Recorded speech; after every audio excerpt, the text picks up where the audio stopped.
Assalamualaikum viewers, welcome to my YouTube channel. Please subscribe the channel and hit the bell icon for more great content. Assalamualaikum student, welcome to class. Student आज की class में हम सीखने वाले हैं कि किस तरीके से हम अपने किसी भी डिज़ाइन, अपने किसी भी पैटर्न को अपने फैब्रिक पर किस तरीके से कॉपी कर सकते हैं। अगर हमारे पास चाहे वो प्रिंट आउट की शक्ल में हो, चाहे हमने उसको खुद ड्रॉ किया हो और वो हमारे पेपर पे है, तो हम उसको किस तरीके से कर सकते हैं। तो इसके लिए सबसे पहले हम एक काम कर सकते हैं, ये हम अपने फैब्रिक को डायरेक्ट अपने डिज़ाइन पे रख के देख सकते हैं। अगर हमारा फैब्रिक इतना पतला है कि वो सी थ्रू है, उसमें से हमें दिख रहा है, तो हम तब भी बना सकते हैं। दूसरा, साइज़ का हमने ख्याल रखना है। अगर हमारे डिज़ाइन का साइज़ जो है वो 3 to 4 इंचेस है, तो हमारे कम से कम फैब्रिक का साइज़ उससे 4 से 5 इंच बड़ा होना चाहिए, क्योंकि हमें फिर फ्रेम भी उसी हिसाब से यूज़ करना होता है। तो इस हिसाब से हमने अपने फैब्रिक को रखना होता है। तो अगर आपका 4 इंच का आपका पैटर्न है, तो आपका कम से कम 8 to 9 इंच का फैब्रिक होना चाहिए, क्योंकि फिर हमें 6 इंच का फ्रेम यूज़ करना पड़ेगा। अब क्योंकि मेरा ये पैटर्न कागज़ पे बना हुआ है, सिंपल कागज़ है, सिंपल पेपर है, जो कि अगर हम इसके ऊपर 3 से 4 दफ़ा ट्रेस कर लेते हैं, या 2 दफ़ा या 3 दफ़ा ट्रेस हम इस पर कर लेते हैं, तो ये फट सकता है। तो इसको अपने डिज़ाइन को ख़राब होने से बचाने के लिए, अपने उस पेपर को ख़राब होने से बचाने के लिए मैं यूज़ कर रही हूँ बटर पेपर क्योंकि सी थ्रू होता है, इसमें से आपको नीचे का बना हुआ डिज़ाइन आराम से नज़र आ जाता है। तो इस तरीके से जैसे मैं ट्रेस कर रही हूँ, आप रख के ट्रेस कर सकते हैं। कोशिश कीजिए अगर आप साइड से इसको चिपका सकते हैं। एज अ बिगनर अगर आप हैं, काम कर रहे हैं, तो आप इसको साइड से टेप लगा लें, ताकि आपका जो बटर पेपर है वो बार बार हिले नहीं। तो इस तरीके से मैंने ट्रेस कर लिया है इसको। आप भी ट्रेस कर सकते हैं।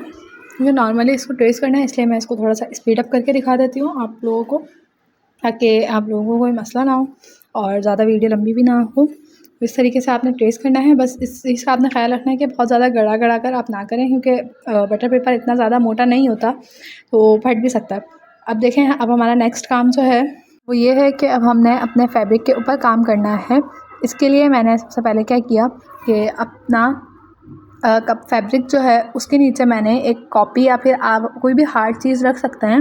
वैसे तो मैं टेबल पे के काम कर रही थी, लेकिन क्योंकि टेबल के ऊपर एक फैब्रिक बिछा हुआ है और उसकी वजह से जो है वो थोड़ी सी सॉफ्टनेस आ जाती है, और जब आपका फैब्रिक किसी हार्ड चीज़ पर नहीं होता, तो आपका जो बटर पेपर और आपका जो कार्बन पेपर है वो फट सकता है। इसलिए मैंने पहले नीचे कॉपी रख ली है और उसके ऊपर मैंने अपना फैब्रिक रखा। फैब्रिक के ऊपर अब मैं सेट कर रही हूँ अपना बटर पेपर। जिस तरीके से भी आपने सेट करना है आप सेट कर सकते हैं। इसको सेट करने के बाद मैंने अब 2 साइड पे जो है वो टेप लगा लेनी है, ताकि मेरा जो भी बटर पेपर है वो अपनी जगह पे फिक्स रहे और हिले नहीं, क्योंकि अब हमने फिर अपने फैब्रिक के ऊपर इसको ट्रेस करना है और अब हमारे पास दोबारा चांस नहीं है कि हम इसको हिला सकें। इसलिए मैं इसको पहले से ही फिक्स कर रही हूँ, ताकि हमें काम करने में आसानी भी रहे और हमारा जो बटर पेपर है वो अपनी जगह से हिले भी ना।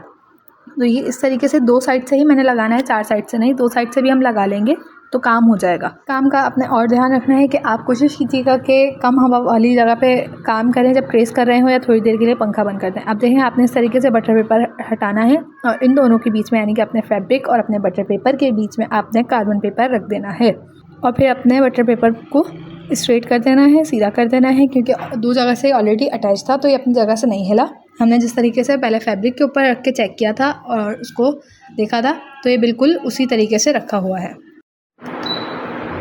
अब हमारा फाइनल स्टेप ये है कि हमने इसको ट्रेस करना है और बहुत आराम से ट्रेस करना है। इस चीज़ का आप लोगों ने ध्यान रखना है कि अगर आपका कार्बन पेपर बिल्कुल न्यू है, तो आप उसको बहुत ज़्यादा गड़ा के ना करें, वरना बहुत ज़्यादा डार्क निशान आ जाता है।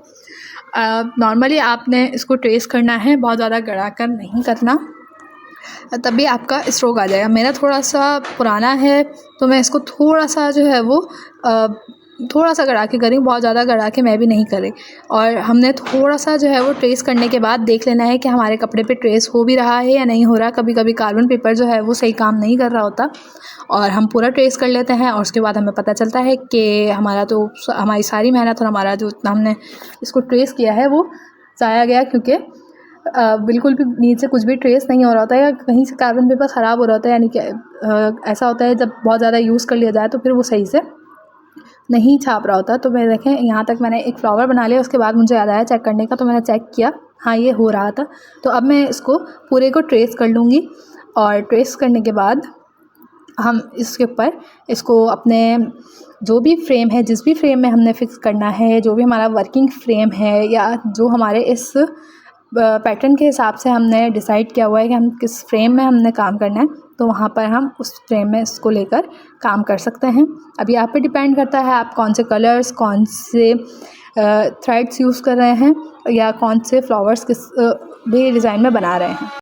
तो देखें इस तरीके से सारा बन चुका है। अब आराम से हम इसको रिमूव करेंगे। ध्यान रखिएगा कि कोई भी एक्स्ट्रा लाइन हमारे कार्बन पेपर पे नहीं लगनी चाहिए, क्योंकि वो जो भी एक्स्ट्रा लाइन हमारी लगेगी वो नीचे फैब्रिक पर लाजमी छपेगी। तो इस तरीके से हमारे फैब्रिक पर हमारा पैटर्न छप चुका है। अब आप इस पर काम कर सकते हैं। जो भी फ्रेम आपको लगता है कि इस पर सही फिक्स आएगा वो लगा सकते हैं। देखिए छोटा फ्रेम था मेरा, तो ये इस पर नहीं आ रहा, लेकिन मैं इसको ही रख के ट्राई करूँगी क्योंकि मेरा फैब्रिक छोटा है और मेरा फ्रेम जो है वो बहुत ज़्यादा बड़ा है, तो उसमें फ़िक्स नहीं होगा इससे बड़े वाले फ्रेम में।